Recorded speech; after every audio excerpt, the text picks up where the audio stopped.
Olá, pessoal! Começa mais um Criminal Simples Podcast. Sou Augusto Rodrigues, especialista em ciências criminais. Estou aqui com meu colega Kalil. Olá, pessoal. Eu sou o Kalil Hashem, sou advogado criminalista e bacharelando em criminologia. Estamos hoje com uma convidada especial, que é a Daiane Félix. Ela tem atuação no Tribunal do Júri. Olá, Daiane, você quer se apresentar?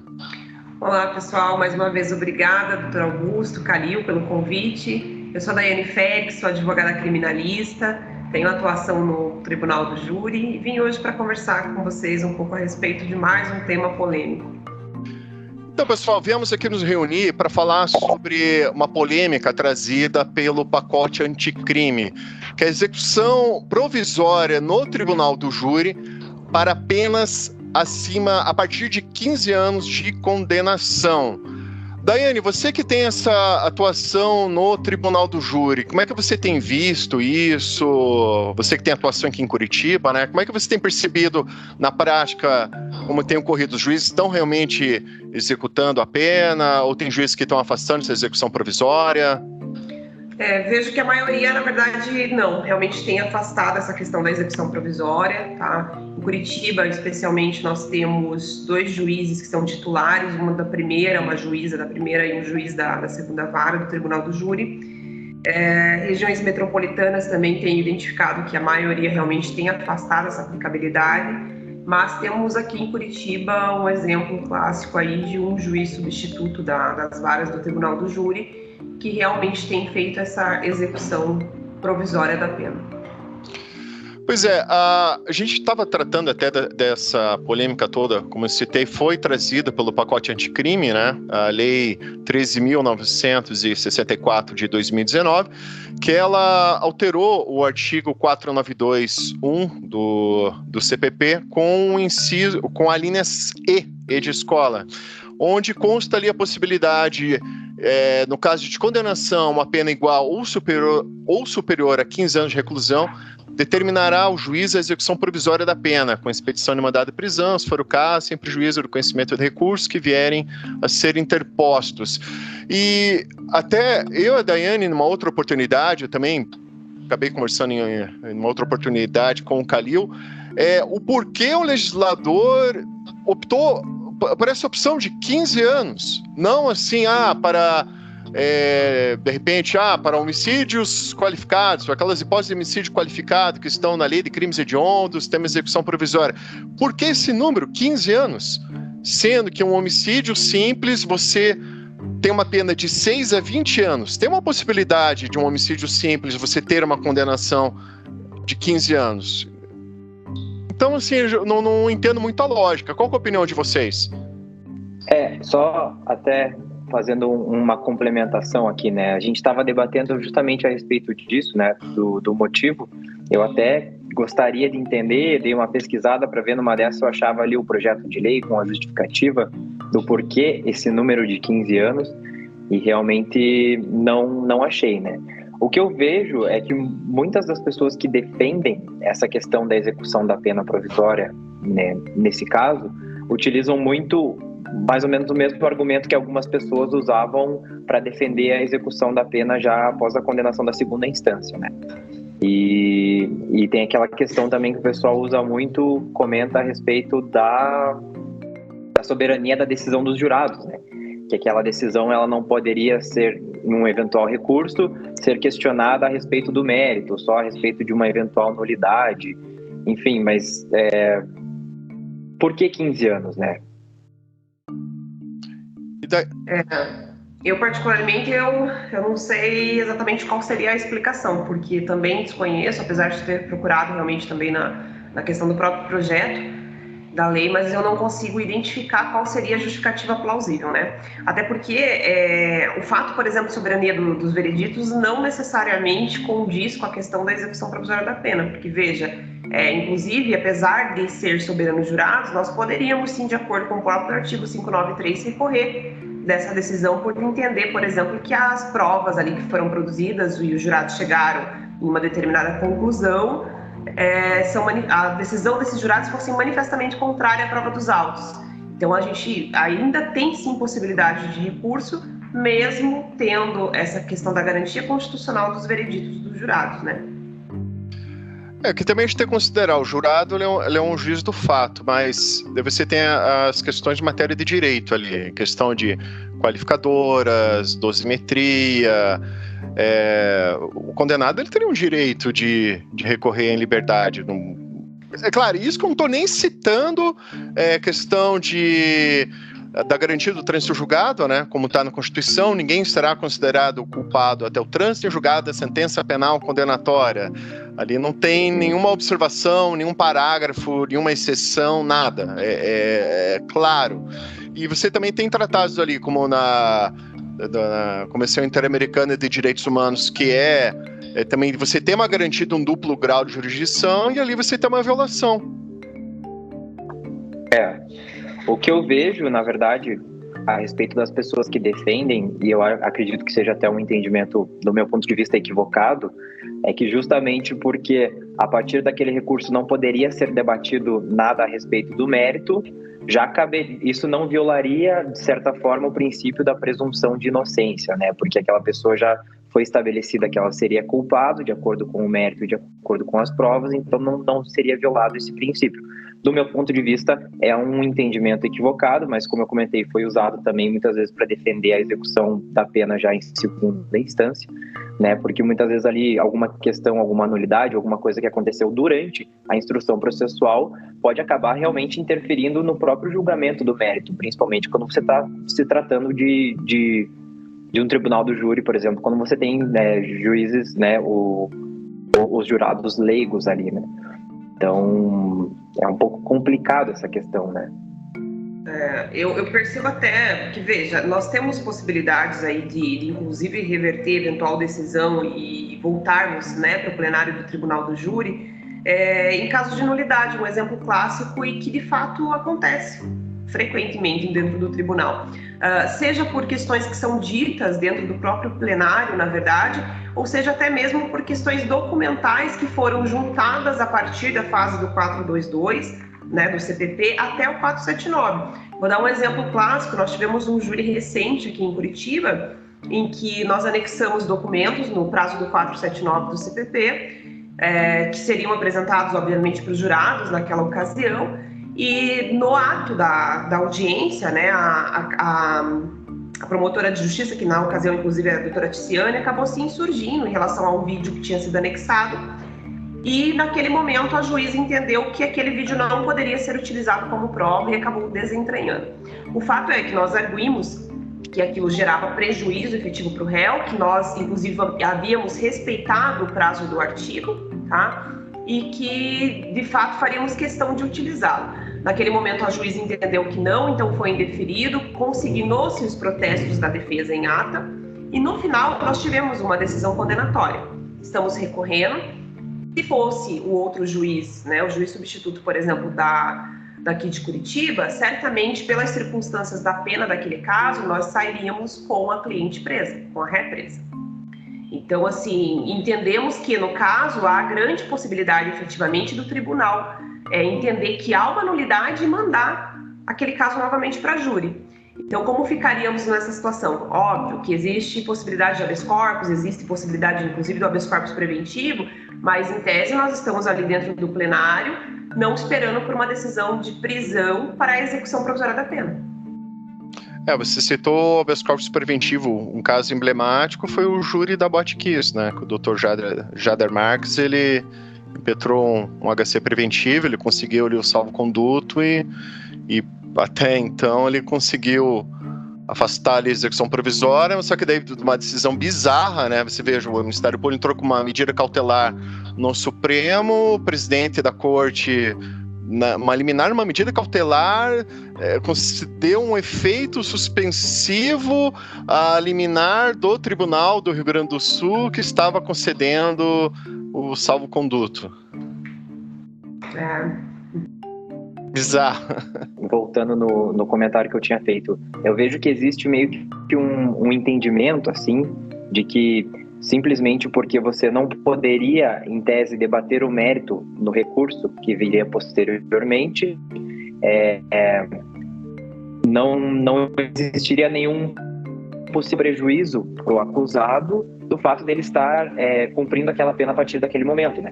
E isso realmente é um entendimento que, do meu ponto de vista, não faz muito sentido, porque até como a doutora comentou agora, né, uma eventual nulidade ali que não tenha relação direta com o mérito no recurso pode acabar levando você a ter que realizar um novo julgamento que tenha um entendimento de mérito diferente. Então, assim, só porque no recurso você não debate mérito necessariamente, não quer dizer que isso não vai interferir no resultado do julgamento, né? Então, realmente, é uma justificativa que, do meu ponto de vista, não é muito cabível, né? Você tem, sim, um problema com a presunção de inocência. Sim, e é importante essa colocação do Dr. Calil, porque vejam só, nós temos essa questão da execução provisória, e aí se a gente for remeter, na verdade, a leitura do artigo 593, nós vemos que, inclusive, caberia recurso considerando a questão do tocante à aplicação da pena. Então, eventualmente, vamos pensar que fosse um homicídio simples de 6 a 20, o juiz decretasse lá 15, 16 anos, como diz aquele novo artigo. A partir dessa circunstância da decretação e eventualmente o tribunal viesse a reformar essa decisão, essa pessoa, esse réu, já estaria preso por conta desse artigo? Então, havia ainda a possibilidade de discussão, claro, além da própria garantia da Constituição Federal, né, com base no artigo 5º, e essa pessoa já estaria presa provisoriamente. Então, é bem complexo. Uhum. E aí, pensando numa pena de 6 a 20, nós poderíamos, inclusive, estar falando, talvez, em um regime semiaberto, enquanto que, na verdade, aquela pessoa já estaria saindo daquele plenário presa, né? Regime fechado. E reforçando, não estamos falando de prisão cautelar. Não é uma hipótese de prisão cautelar, estamos falando uma hipótese de execução provisória da pena. Antes da pessoa ter garantido todo o trâmite recursal, ela já começa a cumprir a pena ali a partir do júri. Importante ressaltar isso. Então, E existe até o parágrafo 5º ali que fala até que, excepcionalmente, poderá o tribunal atribuir um efeito suspensivo em caso de apelação, né? Mas eu vejo isso como muito problemático quando você tem que a regra não teria esse efeito suspensivo, né? Então, poxa, muitas vezes você não consegue essa excepcionalidade ali. Enquanto isso, um direito daquela pessoa que eventualmente foi condenado com algum problema, algum erro processual, alguma nulidade, está sendo ferido, né? Inclusive um habeas corpus aí que foi recentemente julgado aqui pelo Tribunal do Paraná, que inclusive também era derivado aí do Tribunal do Júri daqui de Curitiba, né? Em que a justificativa, na verdade, era a soberania dos vereditos, então a decretação da prisão era execução provisória por base na soberania dos vereditos. E aí, quando se dá, na verdade, o cumprimento, né, a determinação específica do mandado de prisão, você vê a especificidade lá de que era prisão preventiva. E aí, veja, nós falávamos nessa situação de um réu solto, que respondeu integralmente não, minto, parcialmente o processo solto. E naquela ocasião do plenário estava solto. Então, estando solto, havia requisito suficiente para decretação da prisão dele com base em uma prisão preventiva, como dizia aquele mandado de prisão, ou realmente nós estávamos falando de uma execução provisória da pena por base de uma estimativa de soberania nos vereditos. Então é muito complexo essa situação. Porque isso ocorreu toda a instrução, né? Ele já teve ali um veredito, então isso não caberia alegar que era conveniência da instrução criminal. Então poderia ser garantida a aplicação da lei penal, então teria que demonstrar que realmente haveria um risco concreto de fuga, isso teria que ser demonstrado, e que não caberia nenhuma cautelar diversa da prisão, ou uma garantia de ordem pública concretamente demonstrada, que justificasse a aplicação de uma cautelar de prisão. Mas, pelo que você colocou, não foi isso, né? Só fixar uma prisão, uma forma de uma prisão cautelar com uma fundamentação genérica, apenas para, na prática, ter ali uma execução provisória da pena, né? Exatamente. E, inclusive, se os colegas quiserem consultar, nós temos aí o número dos autos que pode ser disponibilizado, né? Esse julgado é da primeira Câmara Criminal daqui do estado do Paraná. A decisão foi proferida pelo desembargador Miguel Kifuri Neto. O número dos autos é 0042 942 60 2022 816 0000. Então, eu estou aqui com a ementa desse julgado que a Daiane citou, da primeira Câmara Criminal do Tribunal de Justiça do Paraná. Então, ele cita que é um habeas corpus, homicídio qualificado, houve ali uma condenação, uma pena de acima de 16 anos, em regime inicial fechado. Então, houve ali a determinação de imediato recolhimento à prisão, com a execução provisória da pena, e em decorrência automática daquela condenação pelo Tribunal do Júri do já citado artigo 492, inciso 1, a linha E, do CPP. A Câmara entendeu pela inviabilidade, né, pelo réu estava solto durante toda a instrução e sem posterior decretação da prisão preventiva, como a doutora Daiane citou. E essa questão também foi afetada pelo tema 1068 do Supremo Tribunal Federal, que ainda não foi julgado até então. Pesquisei, ainda não foi julgado, correto? Olhei hoje, ainda não tem julgamento desse tema, né? Uhum. Acho que está com o ministro Dias Toffoli, correto? Mesmo. Certo. Então, acho que foi até nesse caso que o relator se manifestou até uma certa indignação em relação ao juiz que fez a execução provisória, correto? Foi nesse caso? Exatamente, foi nesse caso. Pois é. Ele chega a citar possível caso de desobediência, algo nesse sentido, fala que o juiz tem determinado de modo reiterado, né, essas decisões, apesar de saber que tanto o Tribunal de Justiça quanto o STJ e o próprio Supremo possuem decisões ao contrário. Porque até então o Supremo estava concedendo em HC o afastamento da execução provisória, né? Porque a matéria constitucional ainda não foi julgada, né? Que está pendente de julgamento. Você havia citado o STJ, eu vi que já tem decisões ali tanto da quinta como da sexta turma, decisões até desse ano, encontrei, da relatoria do ministro Sebastião Reis, outra do desembargador convocado, o ministro Jesuíno Rissato, ambos afastando essa execução provisória. Exatamente, inclusive do próprio tribunal aqui do Paraná, na verdade, eu particularmente não tenho visualizado aí decisões em sentido contrário desde o ano passado, não vi nenhuma, né? Anterior eu não teria feito uma pesquisa realmente aprofundada para dizer, mas do ano passado eu realmente não visualizei nenhuma decisão que entendesse da mesma forma que esse juiz. Certo. Eu até corro risco de estar me repetindo aqui, mas eu preciso manifestar mais uma vez minha indignação, né?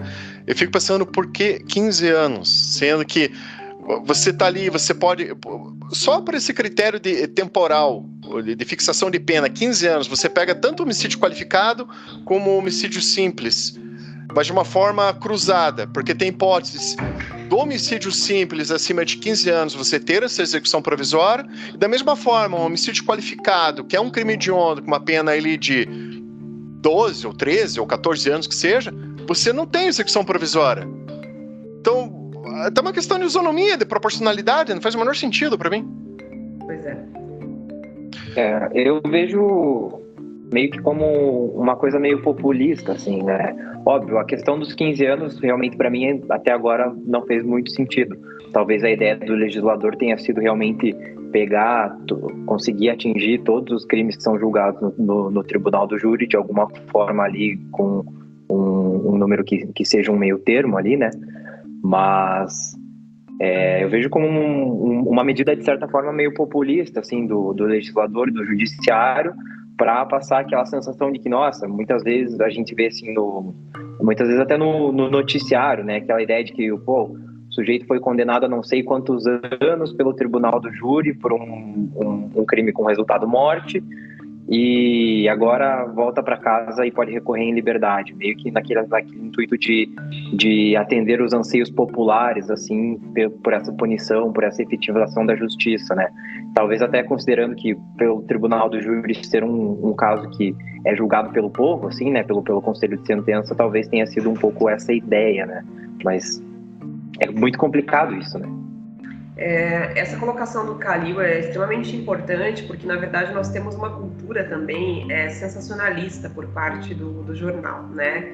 E aí, por desconhecimento da população em relação à própria lei, à Constituição Federal, enfim, as pessoas tendem a acreditar naquilo que está sendo transmitido. Então, de forma sensacionalista, na verdade, normalmente nós vemos o discurso do quê? O réu fulano de tal foi condenado e saiu pela porta da frente. Então, essa coisa toda, na verdade, causa na sociedade uma sensação de impunidade afetiva, né? De anseio por punição, de falar, poxa, mas se ele foi condenado, como assim ele vai recorrer? Como assim ele, né, pode sair daquele tribunal pela porta da frente? Então, infelizmente, nós ainda não temos uma cultura aí de que o jornal, de fato, ele traz à população o efetivo conhecimento, ou seja, uma explicação técnica sobre aquele assunto, para que a população, a partir do seu conhecimento técnico, possa efetivamente gerar uma opinião sobre aquele assunto, porque a pessoa pode assistir aquela matéria e entender que há uma impunidade, sem problema nenhum, mas desde que, obviamente, ela tenha conhecimento sobre o fator específico de lei, né? O que realmente não é viabilizado costumeiramente aí nos canais que nós conhecemos. Até poderia ter uma finalidade pedagógica na imprensa, né? Informar, olha, nessa situação ele está recorrendo em liberdade, porque todo mundo tem o direito de recorrer em liberdade para evitar ali uma prisão indevida.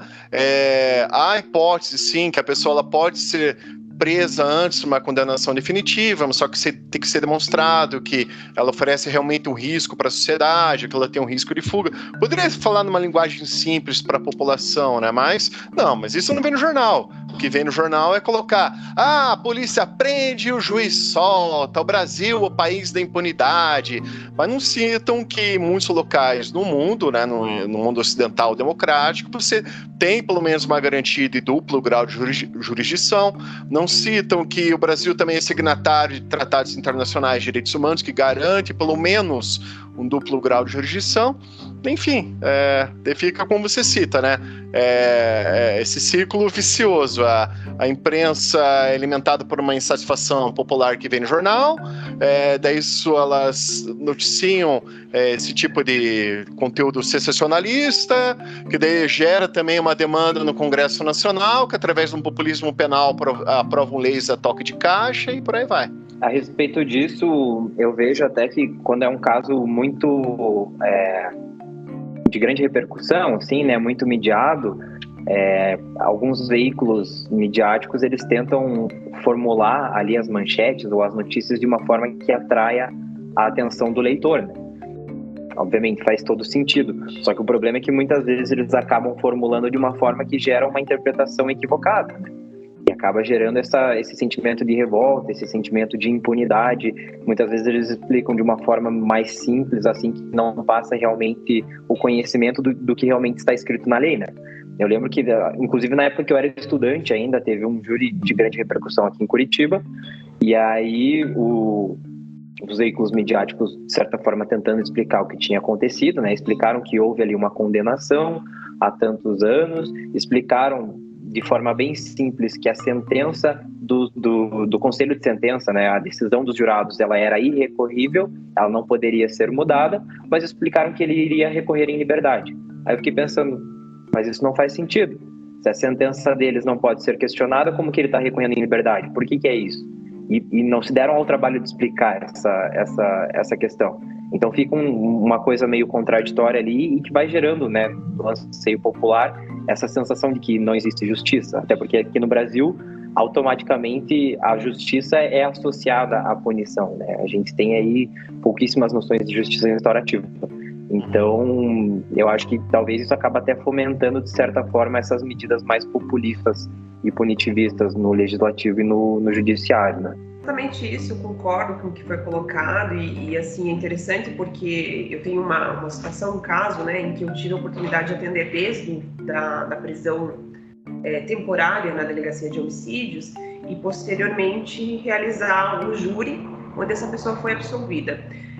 Naquela ocasião da prisão temporária foram chamados, né, pela própria delegacia, enfim, a gente sabe que na prática isso acontece, diversos canais e foram lá, filmaram e contaram a versão, né, do que a polícia dizia ter acontecido e tudo mais.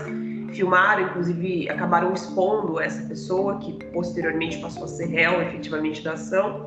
E aí, na ocasião do tribunal do júri, ele foi absolvido. E um determinado dia, na verdade, no dia posterior ao júri, eu recebo de um colega um recorte, né, onde estaria ali umas imagens no YouTube, em que um canal teria divulgado a questão da absolvição, e para falar sobre a absolvição, eles jogavam uma imagem anterior da cena do crime e tal, que era um local que tinha sido gravado, uma matéria na época. E aí o repórter finalizava falando assim, como eles podem absolver uma pessoa nessa situação?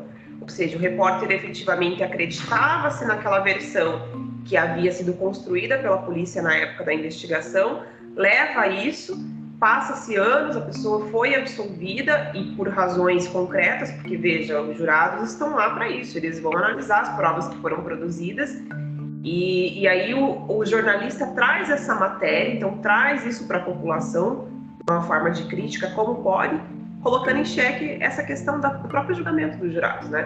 Então é difícil para a população, na verdade, conseguir fazer um filtro também do que está sendo dito ali. Em especial, talvez por desconhecimento de lei, às vezes até mesmo por não conhecer sequer o sistema, porque a gente sabe que uma grande parte aí da população não sabe nem como funciona essa questão do tribunal do júri, mesmo o júri, na verdade, ele sendo formado aí por pessoas comuns, pessoas do público, enfim, que muitas vezes sequer têm formação em direito. Então, é muito importante, na verdade, que os canais de comunicação contribuíssem, sim, até para trazer conhecimento, né, para as pessoas. Concordo.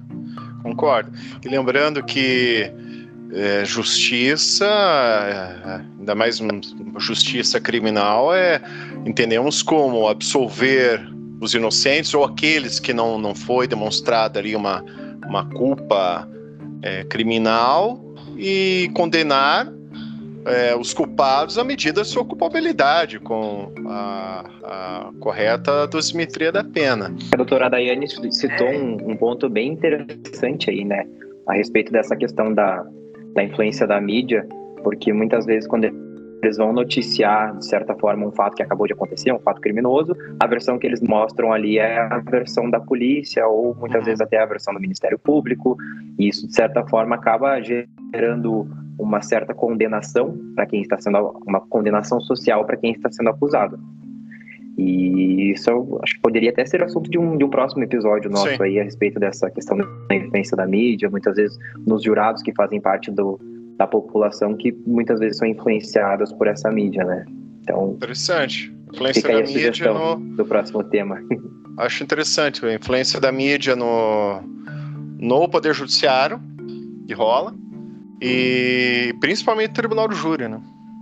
Voltando um pouquinho, eu só queria fazer um comentário relacionado ainda àquela decisão do processo que nós falávamos, né? Certo. Ou seja, o Augusto colocou, inclusive, a questão do artigo de lei, porque o artigo diz em 15 anos, né, de pena de reclusão. E aí, vejam só como são, né? Como acontecem, na verdade, as decisões. Nesse caso, especificamente, nós estávamos falando de uma pena de 12 anos e 6 meses, né? Em que foi realmente entendido ali pelo aquele juiz que caberia execução provisória da pena a partir da questão da argumentação da soberania dos vereditos. Então, assim, é completamente até contrário ao próprio artigo, ainda que fôssemos admitir o que é inadmissível, mas enfim, seria constitucional. Uma hipótese extra-legal. Além de inconstitucional, ilegal. Exatamente. Então, pessoal, esse foi mais uma conversa que tivemos aqui no Criminal Simples Podcast. Quero agradecer mais uma vez a presença do Khalil Hashem, também a presença aqui da Daiane Félix.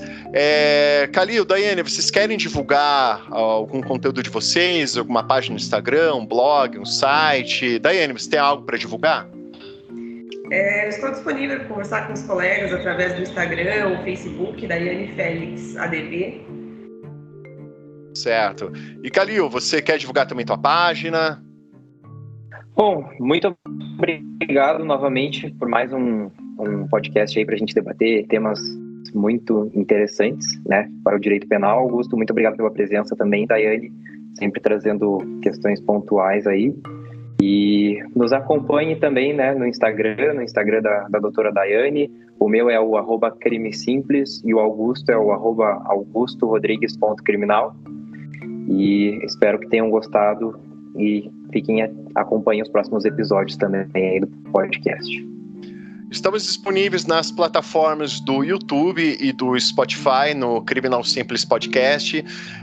Por favor, compartilhe esse episódio com algum conhecido que goste de assuntos jurídicos relacionados à área criminal, um estudante de direito, algum advogado que milite na área, ou até alguém que está estudando para concurso público, porque tem temas aqui que podem até auxiliar para quem está estudando concurso público, um julgado, algo nesse sentido. Agradeço mais uma vez a presença aqui dos colegas e nos acompanhe nas redes e um forte abraço a todos. Obrigada, até mais. Obrigado, um abraço.